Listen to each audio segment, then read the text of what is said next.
அடுக்களை துடைப்பதும் படுக்கையை விரிப்பதும் அது பெண்ணின் தொழில் இல்லையே.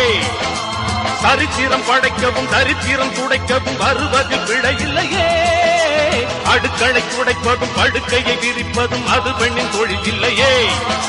சரித்திரம் படைக்கவும் சரித்திரம் துடைக்கவும் வருவதில் பிழை இல்லையே. சுற்றம் என்ன சொன்னாலும் தூய்மை ஒன்றுதான் சொந்தம். காவல் காக்கும் என்னாலும் கற்பு என்னும் தீப்பந்தம். இரவும் பகலும் வியர்வை வழிய கரைகிறதே சத்தம். ஒரு தென்றல் புயலாகி வருமே. ஒரு தெய்வம் படிதாண்டி வருமே. காலதேவனின் தர்ம எல்லைகள் மாறுகின்றதே. காலதே